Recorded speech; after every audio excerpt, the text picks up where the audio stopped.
we need to break it down. We have to have a solid plan that we can communicate to the board. We need to make sure that everyone is on the same page. So we need to share the vision across the company like KLM did. We need to hold brainstorming sessions on how everyone personally contributes. And again, looking back at the aspect of training and workshops, this is basically what we are talking about.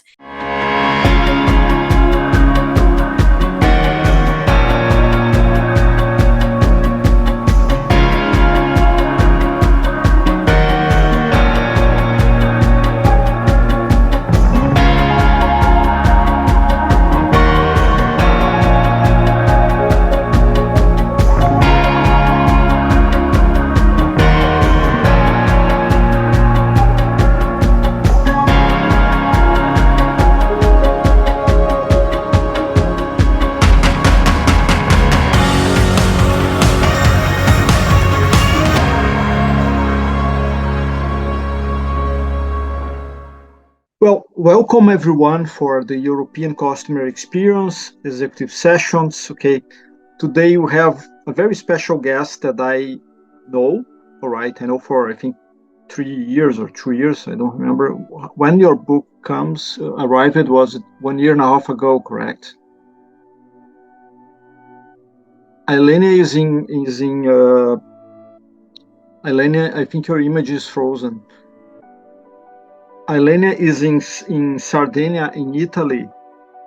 So I think today is we was testing before, and she have some problems with the line. So don't be surprised she's here, but she's going to be getting back sometimes. We cannot solve those problems. Let me tell you about ECXO. Now I'm alone. She's going to be back in a second. The ECXO is a no-profit organization. Okay, the intention and the purpose of the ECXO is to create one maturity model around Europe, Middle East, Africa, APAC, and everywhere in the world, right, as we grow. And we are working toward that, but it's a tough work. Okay, we have lots of things to get done. And we also, today we are using to announce that next year we will have our first presential event. All right, that probably will be in Munich. We are deciding where it will be that. Probably will be in Frankfurt, Munich. We don't know yet, but we announce when we are prepared to do that. We also, next year, will be launching our educational program, our first product after 2 years of existence that we did not launch a product. And we're really happy about that. We are working in Scandinavia to create the program, and there's a lot of work, I can tell you that, but I think it will be very good. How we are going to manage the Q&A before I introduce our guest. She's going to speak, okay, during 30 minutes, something like that, 40 minutes. And if you have very relevant questions, I interrupt her, but her preference is not to be interrupted. So if it's a great question, I'm going to bother her and I'm going to ask her. But if not, we are going to keep to the rest. I also have many questions for her because I read her book. And there are things there that she did not clarify. So today is the chance that I have to clarify with her, okay? And I think it will be great. So who is Ilenia? First of all, she lives in a paradise that is Sardinia. So if you wasn't there, go there because it's amazing. And that's my dream. Next year, probably we're coming there. Ilenia Vidili is the Customer Centricity Advisor, Keynote Speaker, and author. Her mission is to help business to achieve competitive advantage by becoming more customer-centric, which in Europe is a big challenge, so she probably have a lot of work. Ilenia is the author of a book called Journey to Centricity, a customer-centric framework for the era of stakeholders capitalism. And that's plus one is the book. I read the book. I can tell you she have a very different approach of what everybody always repeats, and more operational approach. And I really like it because it's more toward growth, toward practicality, not toward beautiful words or inspiring. The book will inspire you, but it's very practical, and that's for me makes a big difference. She was also part of my last year list of best books that I'm supposed to be launching the next month. So I think it'll be great. Okay. So without further bothering you with my talk, Ilenia, the show is yours, okay? Take over, and everything is yours here. I'm going to disappear in 1 second. Thank you so much, Ricardo. And thank you so much, everybody, to be attending to this webinar. It's such a pleasure to present to the European Customer Experience Organization. Can you all hear me okay? Is my voice coming through okay? Yeah? Great. Perfect. Excellent.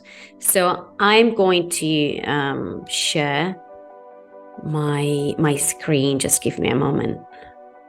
Okay, here we go. I'm going to talk because obviously you were already very kind with your words, Ricardo. So I just want to say that in the past, I worked for many companies, like many corporations like NEC and ARM and Bayer and other startups. And the thing that really inspired me to write the book, but also to be in this path of being a customer-centric advisor, it was the fact that I could see a big clash between the way that customers wanted to be served and treated by companies and the way that actually companies would treat customers. So I could see this huge clash. And companies only really see their own internal perspective. They don't really, most companies, let's say, they don't really have that outside-in perspective. It's because they're very focused and concentrated in their operations and their products, in their own objectives, and really forgetting what are their customer needs and expectations. So it is my mission to be a customer-centric advisor and to help companies becoming more customer-centric. Hence why I wanted to write this book, to share my vision, my experience, and how we can achieve a customer-centric transformation, which is the aim of this talk. My clients, as you can see, on the left-hand side, and I work with big organizations that are committed to this transformation. And this is a really important word, commitment, that we are going to see later on in the talk. But let's get started. So a lot of people ask me, what is the actual difference between a product-centric company and a customer-centric company? I'm sure most of you would know, but I'd like to bring everybody on the same page. And I want to make a definition of one and the other. And we'll see more later on in the practical insights that I will share. So product-centric company places all of its focus on the product. All of the strategies, the business processes, all the decisions, all the communication, it's all about the product. While a customer-centric company places the customer at the center of their strategy. They identify the needs, challenges, pain points of their customers, and they build solutions around those. So these are the two differences. And so what is one target and what is the other target? So product-centric companies have their end goal to create the best product in the market, regardless of what the customers need and expect. They want to sell as many products as possible to as many people as possible in order to maximize as much profit as possible. On the other side, customer-centric companies have their end goal to create the best solutions for customers. They know their customers as much as their product. They do all the research and they find out what their customer needs are, and they want to fulfill as many customer needs as possible. Customer needs and expectations as possible. So that's the main difference. And we are going to see a lot more about customer centricity today and how to achieve it. Now, there are three dimensions that I have identified in customer-centric organizations and how they achieve. Obviously, the first dimension is the rational dimension. So the value that comes from a product or service that we offer. Product and services, obviously, they have to be the minimum, the bare minimum that a company provides, right? Because we have to have product and services to sell to customers. So they have to be really good products. They have to be of good quality. They have to be some of the best products in the market, and they have to compete very well with the competition. But it doesn't stop just there. We have a second dimension called the experiential dimension. So the value that comes from the way the product or service gets delivered. And that's our customer experience. And here we talk about all the aspects, all the touch points that create a good customer experience. So customer-centric company doesn't only compete on product as product-centric companies do, but they also compete on customer experiences. The more customer experience, the better the customer experience, the better the competitive advantage that they provide in the market. So, and then we have an emotional dimension that customer-centric companies fulfill. And these are the connection that the customer has with the brand and what they're purchasing. So what they buy from the brand says about the customer. So that means here we have all the intangible things that we create as a brand. And we talk about the empathy, the trust. Then we talk about the purpose of the brand. We talk about their values and beliefs. Are they really aligned with our customer values and beliefs? So these are the three dimensions that a customer-centric company achieves. Now, let's have a look what are the aspects of achieving customer centricity. So we start from obviously the leadership commitment, which is a huge aspect of a customer-centric organization.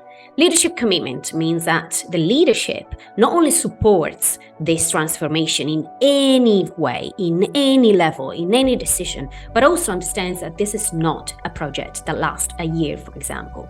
This is an ongoing process. It's an ongoing thing. It's a cultural transformation from an approach of product centricity to an approach of customer centricity. Then obviously we need to map customer journeys. As we know, customer journeys are a visual representation of what the customers what goes through, right? So all the touch points and also all the frictions that they encounter.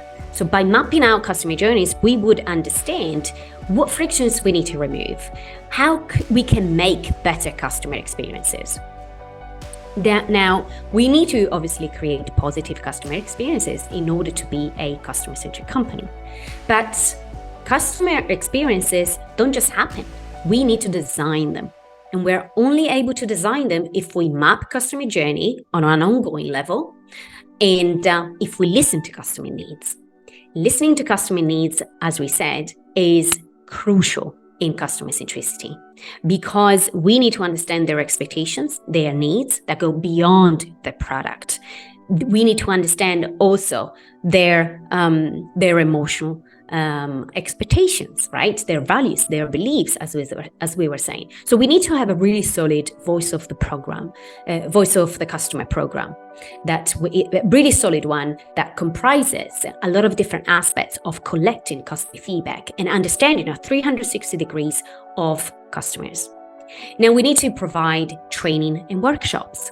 We need to have everybody on the same page, and we can do that by providing training on an ongoing level to communicate why the customer is important, to communicate what is the state of our customer-centric transformation, how are we moving on, and what are the changes, what are our objectives in that transformation. So everybody in the organization needs to understand how their role improves the lives of customers. And we can only do that by training, giving workshops, but involving people in our transformation. Now, next one will be to process better processes and silos removal. As we know, businesses create a lot of processes, bureaucracies, and procedures that internally they block customers externally. So that means everything that is a block for our employees is extremely reverted to customers externally in our external world. So we need to be able to not only map customer journey and remove the frictions outside, for example, but also remove the friction inside so that we can provide better customer experiences. Then we need to digitize and personalize touch points. And we know that personalization is a huge aspect of customer experience. But remember, we need to have the good balance between the human factor and the automation, the artificial intelligence, and the digital and technology factor. So we need to understand, again, we need to understand what really customers want. Do they just want automation? Do they just want tech and machines to talk to them? Or do they actually want also human factor? So people talking to them, like customer service that can actually help them. So we need to understand this as well. And then lastly, we need the employee experience. Huge bit of our customer-centric transformation. If we don't have our employees to be engaged, valued in this transformation, in their lives with us, then it will be really, really difficult to have a customer-centric company. Now, the last bit is obviously our company purpose, and that includes why are we alive as a business? Is it just to maximize profit? Is it just to put in the market the latest product, latest feature, or are we there for something bigger? And these are things that our customers are looking, obviously. They are sitting in the background and they're looking, what are you actually doing here? So a lot of aspects that make 100% customer centricity. Now, if you can share in the chat, what do you think are the 3 most important aspects that help an organization to transform into a customer-centric one? I'll give you 1 minute to share with me. What do you think are the 3 most important aspects, please?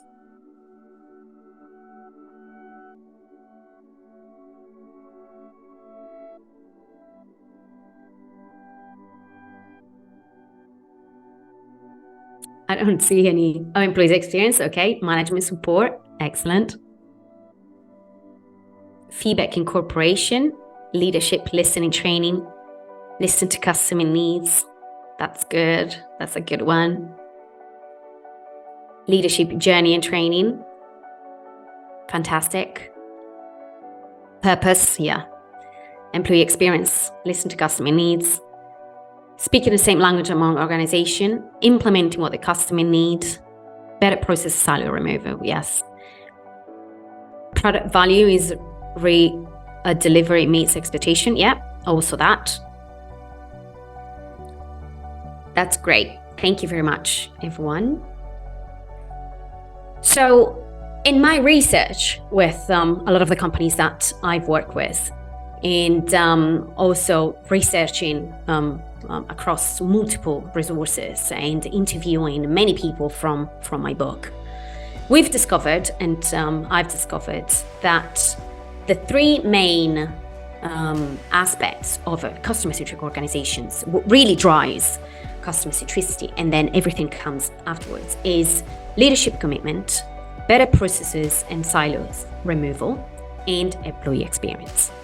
These are the 3 main ones. But of course, it doesn't mean that the other aspects aren't as important. They are important. But if we really tackle in these 3 main points, then the rest, it should come as a result of the leadership commitment, better processes, the employee experience. Now let's see how else can we engage this leadership. So we're going to have a look at these 3 aspects. Of course, we don't have enough time to look at them in details, but I'm going to give you as much insights as I can. And just remember that every organization is different. Every organization has their pain points, their internal problems, obviously their sector, their differences. So what I'm saying, it might sound very general, but it might give you a little structure on how to start your own transformation. So committed leadership. You might have an amazing CEO who's customer-centric, and that's wonderful. But customer-centric leaders, there is a lot of shortage of that. So in order to have committed leadership, we as professionals working in an organization, we're fighting to have that commitment, to have that buy-in from them.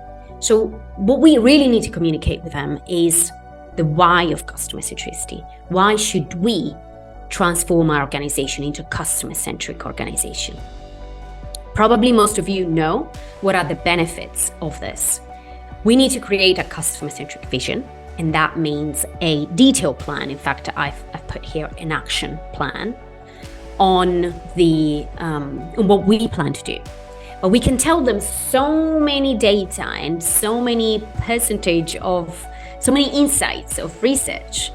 What they really want to know is that the customer-centric strategy is aligned with the business strategy. So we need to be able to align loyalty and retention of our customers with a growth strategy. So basically making money. How do we make money on top of the customer-centric strategy? That's what they want to know. If we are able to communicate that with a solid action plan, with a solid customer-centric vision, then we can definitely have the buy-in that we're looking for.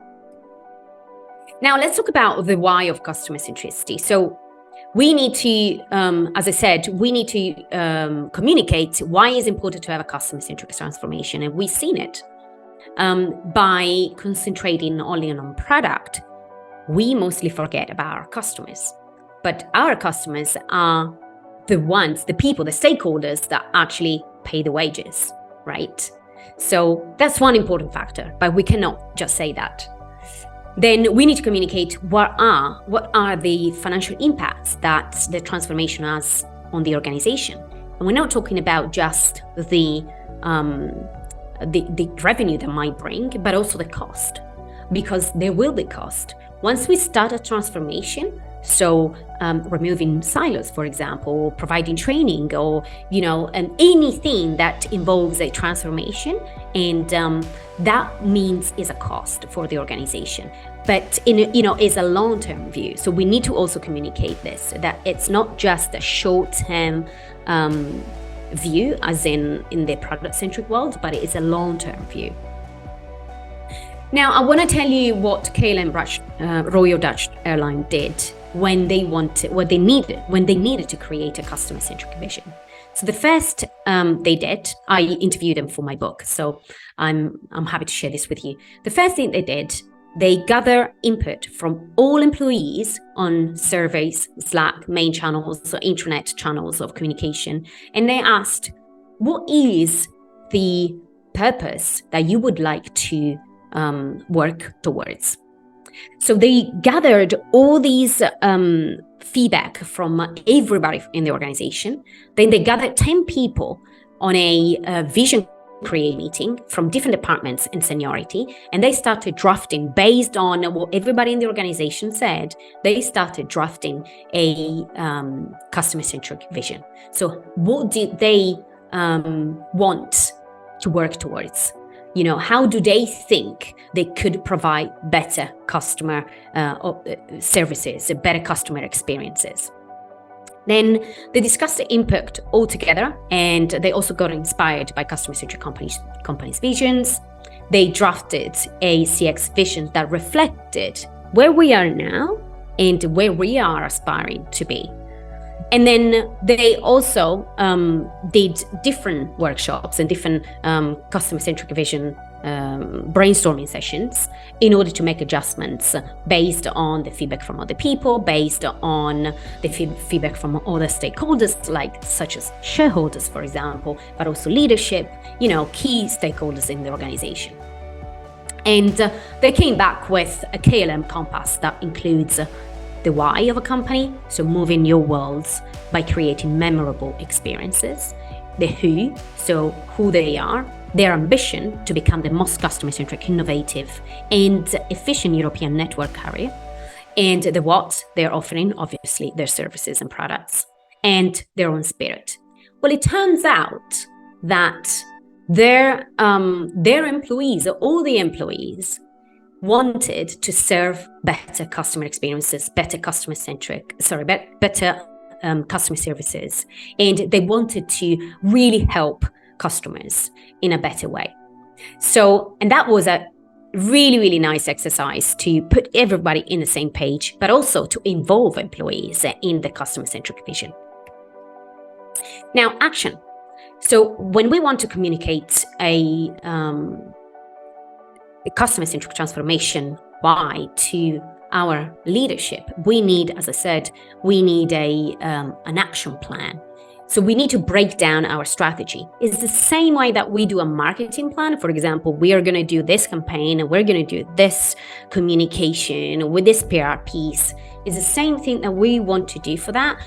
We do it for a customer-centric strategy. So we need to break it down into actionable steps. So for example, hold 2 customer-centric training sessions a quarter, or we need to send this, I don't know, 3 customer service a month. I'm just making examples here, but we need to break it down. We have to have a solid plan that we can communicate to the board.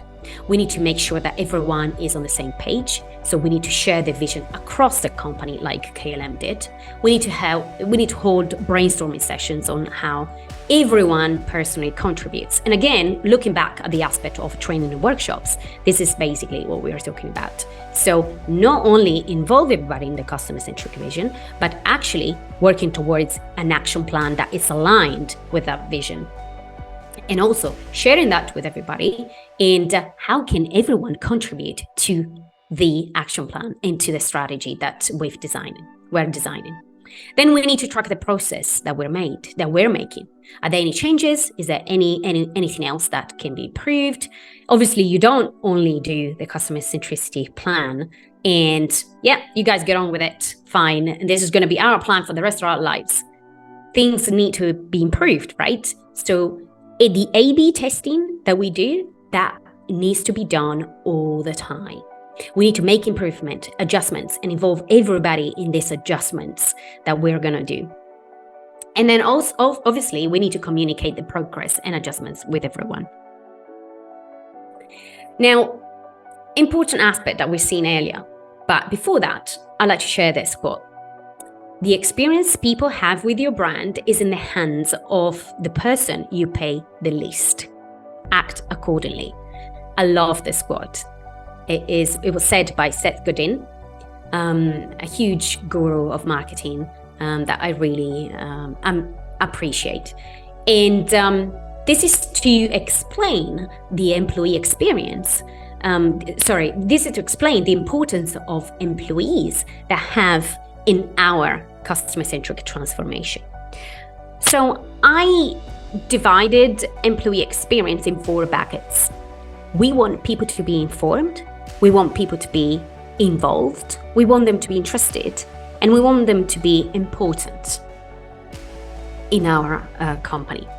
So first one, informed. We need to provide ongoing training, obviously, as we said. We need to communicate with them the strategy, the decisions, any customer-centric involvement, any customer-centric new initiatives, for example, just communication. We need to inform them and communicate on a constant basis what's going on. Then we need to have them interested. So give them the flexibility, the growth, the wellness, that family membership that, we can create. The purpose is a huge aspect, employee experience as well. We need to make them feel important as well. So valued, we need to reward them.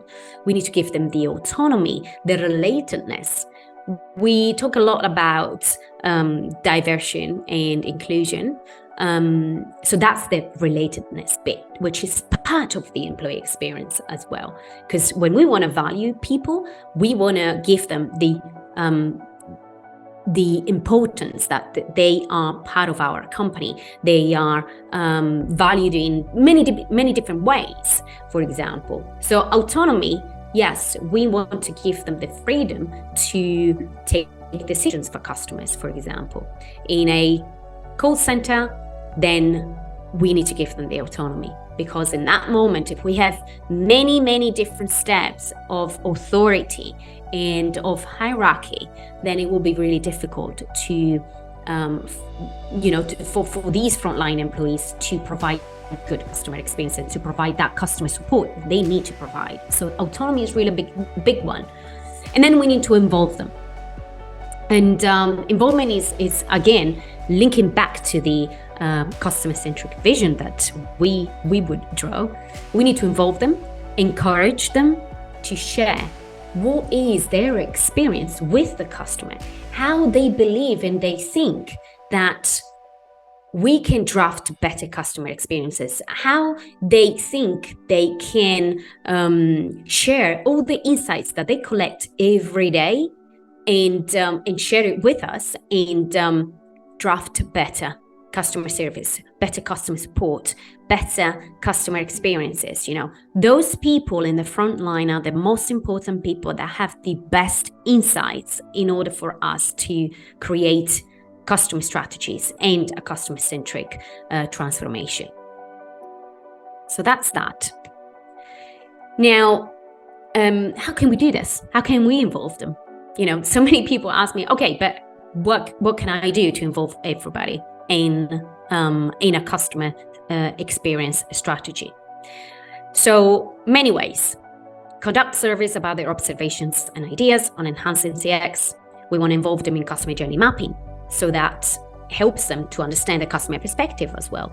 Sometimes we have frontline employees, they have no idea what the customer journey look like.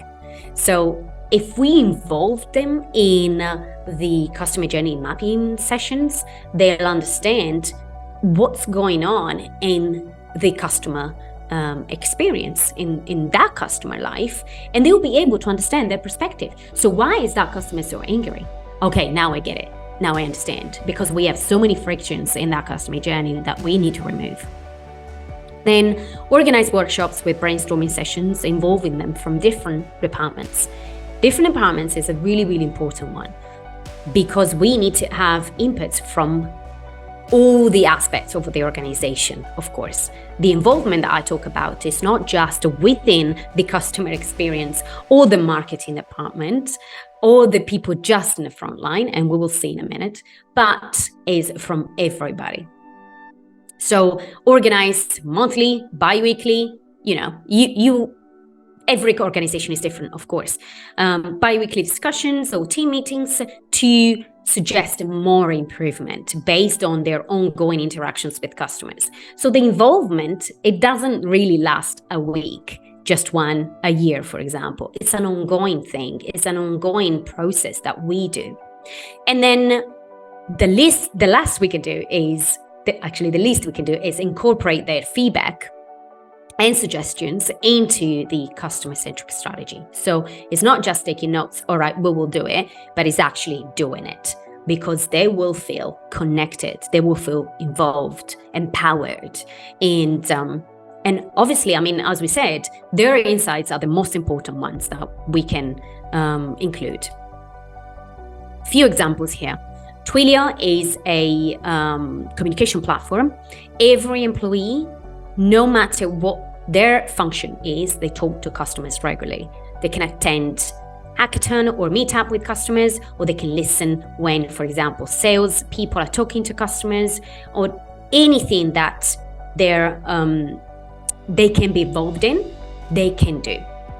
Basecamp, again, is another software company. All employees, including developers, work shifts in customer service, answering calls, getting feedback directly from customers who are interacting with their products daily. Developers are the people who create the product. So we need those people to be very close to customers. They don't normally are close to customers. They're completely different departments. But what we want to do, we want to involve them. We want them to be close to customers, understand what's going on, understand customer feedback. That's the kind of exercise that we want to do. Disney uses cross-utilization shifts, and this means leaders have an opportunity during peak periods to, for example, be in the front line and help and serve guests in an operating area, for example. And I've seen this example from many different companies, and it's becoming more widely used, that the leaders of the organization actually is hands-on in the front line. And that's amazing and very admiring. So that's that. Now, we're going to tackle into the third aspect that we've seen earlier. So better processes and silos removal. As we said, in our organizations, we have to create a lot of processes, a lot of regulations, policies, and things that might might create frictions internally that are reverted externally to the customer. And as an organization grows, there will be more and more and more and more. So here are 4 types, only 4 types for now, but there are more obviously, but I'm going to explain the 4. And creating better processes and silos removal is actually tearing down walls and obstacles that can create better bridges between the internal side of the business to the external. So the internal, the business, to the customer. We need to create those removal and those bridges. So we need to find removing those silos to create those bridges. So we have data silos. These are basically how we gather customer data. Usually customer data sits in one department only and doesn't get shared across the organization. And there are many, many different aspects of gathering data in the wrong way. And if we do gather data in the wrong way, and if we do leave the data only in one department and don't share it with everybody else, it creates bad personalization. It creates bad customer experiences, as we know. And also it creates fragmented experiences. So that's that, but we're not going to look at that today. We don't have enough time. Then we have departmental silos. Departmental silos is when many different departments don't talk to each other. They don't have their own objective, their own metrics, and they are completely separated. And in order to have good customer experiences and a customer-centric mindset, we need to have cross-functional collaboration between departments. And so that's a huge problem, the departmental silos that we have in companies. Another silos is hierarchical silos that we're going to have a look in a minute. Hierarchical silos is when the top is too divided to the bottom. Frontline employees have basically the best solution for customers. They understand what's going on, what are the problems, but the top are the people that take decisions. So that's another one. And then we have digital silos. So basically when a digital experiences are not really seamless connected to the physical experience, so retail, for example. So that's another problem, and that's a problem of processes, internal processes that are not really seamlessly connected. Now, 54% of customers can sense when departments are completely disconnected, and that's a matter of fact. And as we said, because everything that happens internally, in a good or bad way, is reversed to the customer externally. So that's a huge one, and that's why creating better processes and removing silos is a really, really important aspect of our customer-centric transformation. How do we do this? I've listed 6 points here. We need to align, obviously, everybody behind the same goal. The main goal is the customer. So our focus is the customer. And how do we do that? We need to create a good customer-centric vision with a solid plan, as we said at the beginning. Now, another really good point is to appoint neutral silos breakers or facilitators for cross-functional collaboration across departments. And I've seen this in many companies, and the best way to do it is by having people from the outside, not actually people from the organization, appointed from the organization, but people from the outside, maybe, an external advisor or someone that can help manage this cross-functional collaborations and communication. Then we want to have employees from different departments to work together to find the root cause of a broken process of a specific silo. This is basically what I do in my workshops and in my consultancy services. I help them to find the root cause. If we don't understand what is the why of these broken processes, we will never be able to fix them. So we can do that either externally, or employees from different departments can work together in workshops and sessions, brainstorming sessions, to find out the root cause. But then we have the leadership to actually, the leadership approval, right, to actually fix those problems. Then We want to have rotating employees of various departments around the organization in shadowing sessions, for example. I've seen in some companies that they do shadowing sessions. So, for example, someone from the R&D department spends a whole day in the marketing department, and that they understand, oh, what is your job? What are you actually doing? What now? So we're working on, for example, this strategy or this campaign because we want to have, better communication with customer. Okay, great. How do you do that? And that's great. And that enables to have better cross-functional communication and collaboration, but also team building, right? So then we want to implement a reward system that incentivizes and recognizes individuals and teams for their collaborative efforts. Let's not remember that people want to be involved and people are happy to share and to be engaged in a customer-centric transformation, but they also want to be rewarded. They want to be incentivized. And we can do this in many different ways, whether we want to give, performance, for example, promotions or whatever we want to reward it with. But the reward that we want to give them is based on how customer focused you are. How are you as an employee are able to improve the lives of customers based on our customer-centric vision, based on our customer-centric plan? Are you working towards it? Are you helping out here? Then obviously we want to provide the right tech that facilitate communication and collaboration. And that's another huge aspect of customer centricity, providing the right tech, bearing in mind not to have too much tech that overwhelms employees, because that's, an extreme. We need to have the right balance for both customers and employees.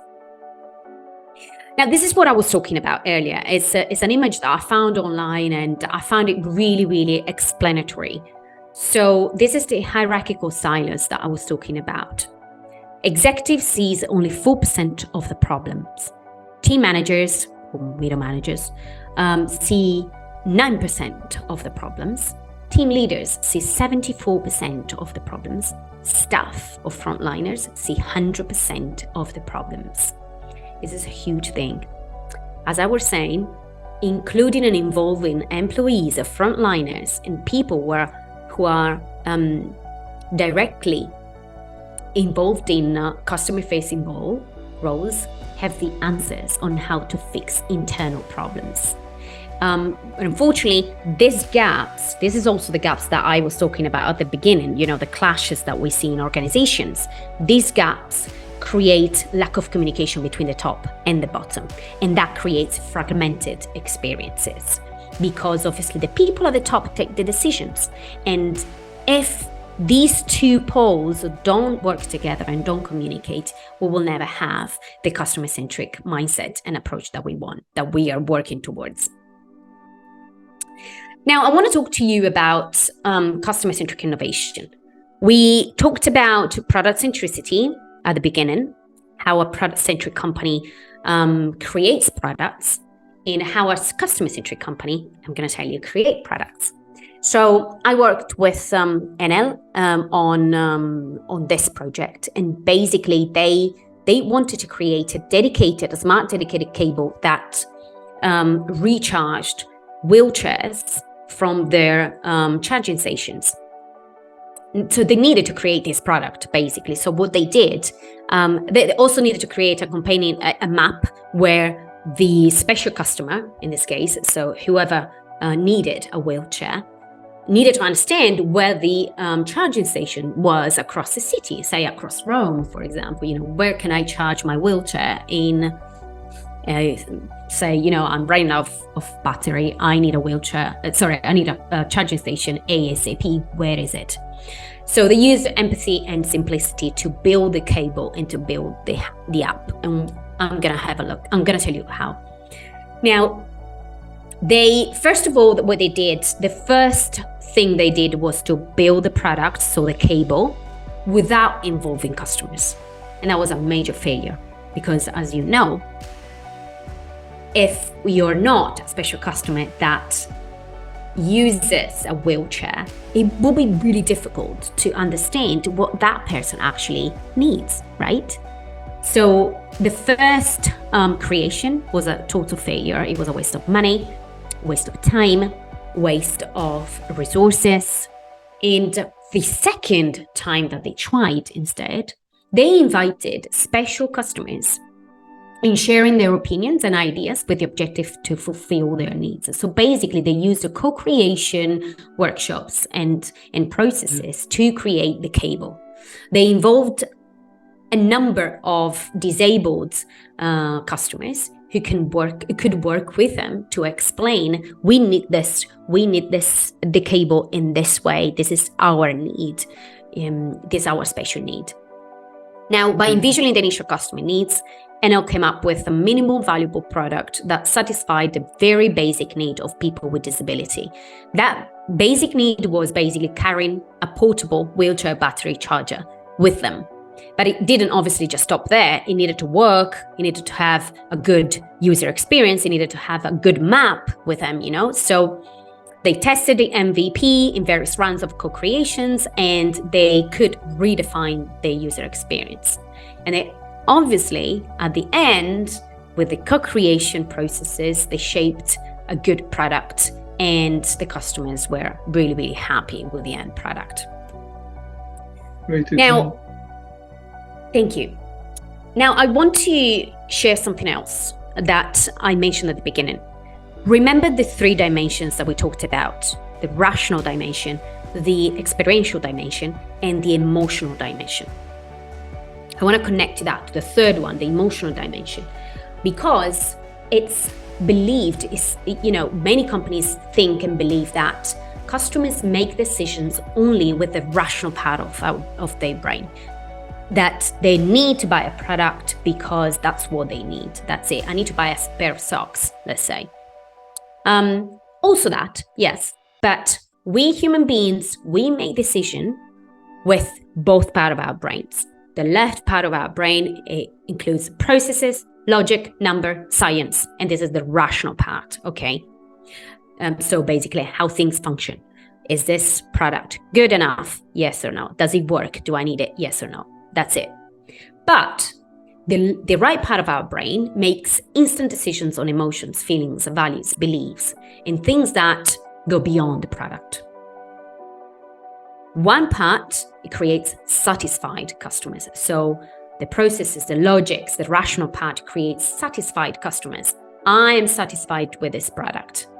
But the other part of the brain, so the emotions, feelings, values, create emotionally connected customers, which, according to the Harvard Business Review, customers that are emotionally connected are 52 more valuable than those who are just highly satisfied.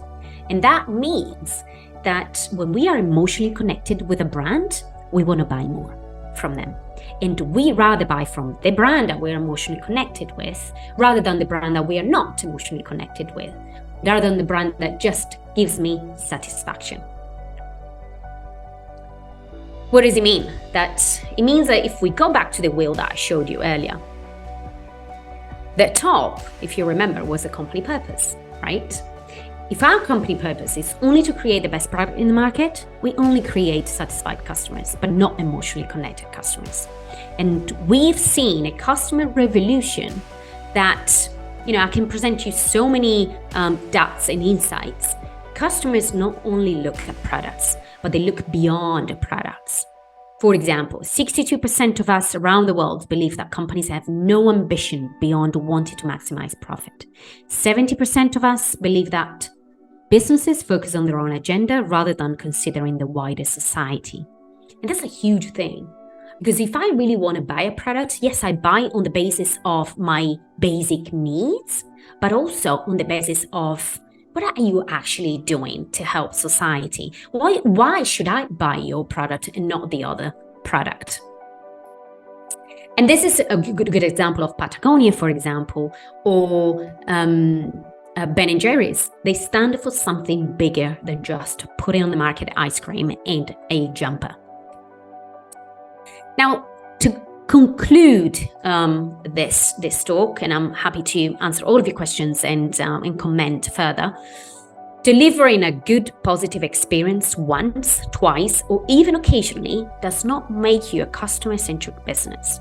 We need commitment. We need effort. We need time. We need resources. And it takes a lot of time. It takes a lot of effort because we are completely transforming a really obsolete way of doing business and transforming it in a more customer-centric, exactly, a more personal and humanized way of doing business. In the ideal customer-centric world, the way I see it, customers have more meaningful relationship with companies. They want to buy more from them. They're more cared. They feel they're more cared, basically. Employees benefit from making customer lives better because their experience is also better. Leaders manage healthier organizations, and society enjoys increasing growth and sustainable value. This is the world I would like to see. A more customer-centric world. It doesn't mean that we're only taking care of our processes, our employees, or our customers, but we are also taking care of our wider society because we have a better purpose. Now, if you'd like to dive in more in this topic, obviously, I wrote the book.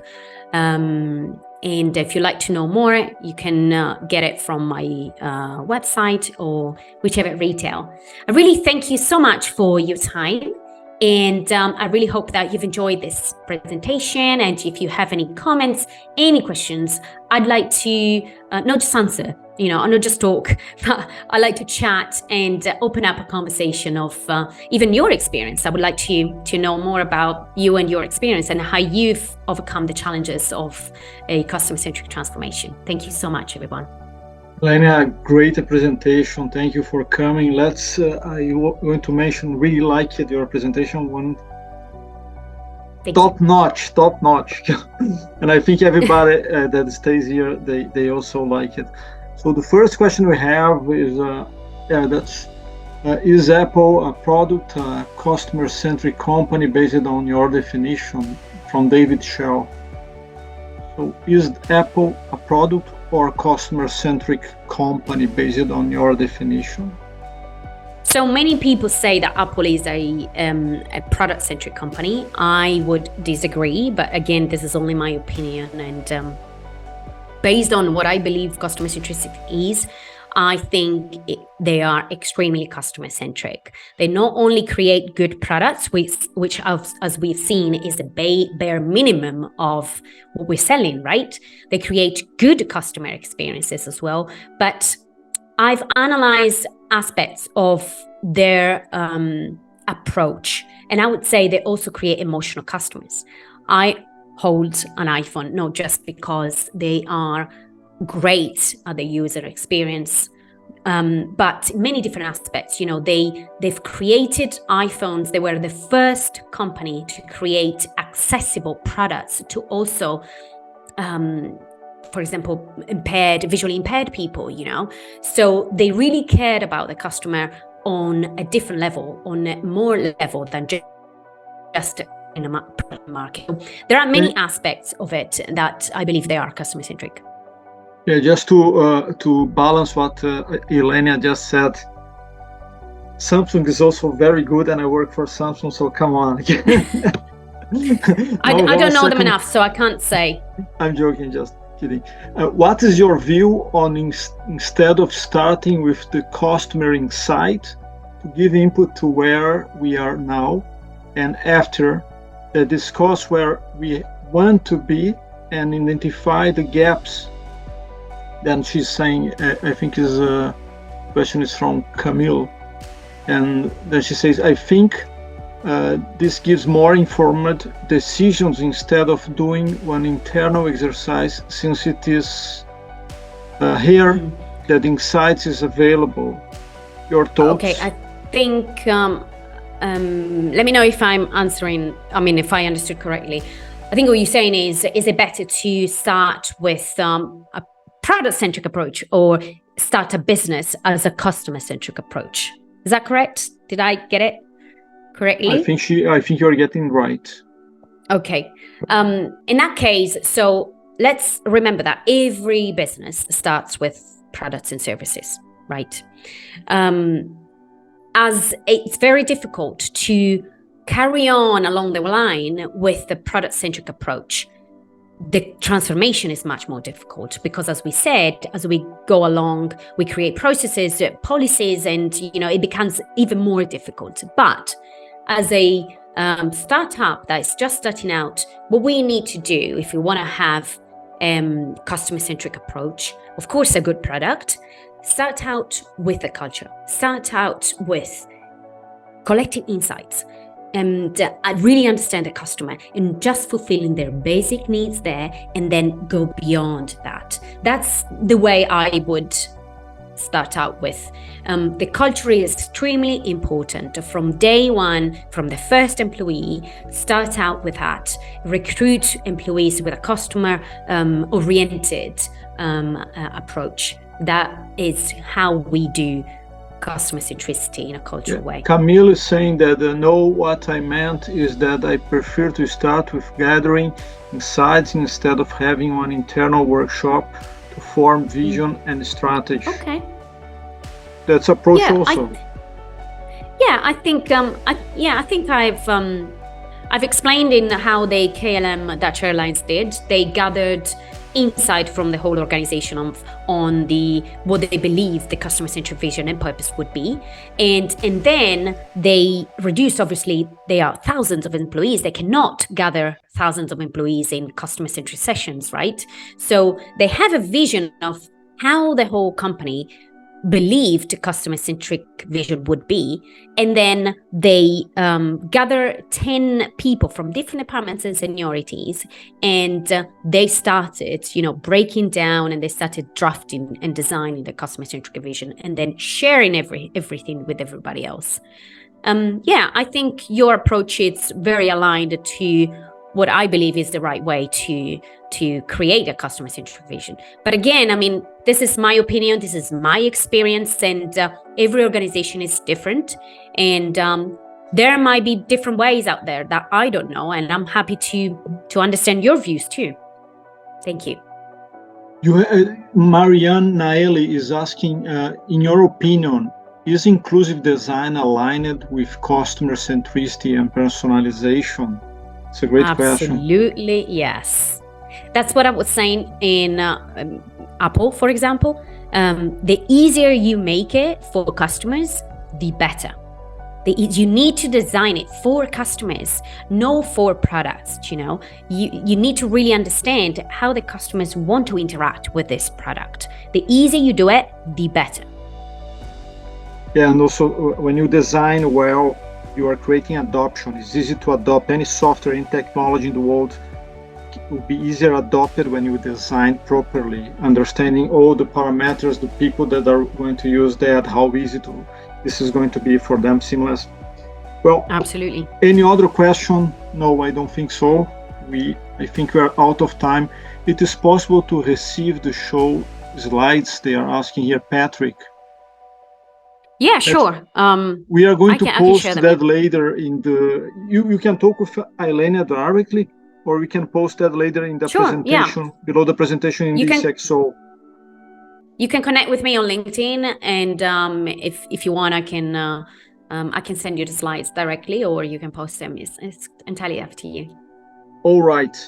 Thank you, Ilenia. Before we go, how the people should look for you or find you is in your website that we added also in the merchandise and also in the LinkedIn, correct?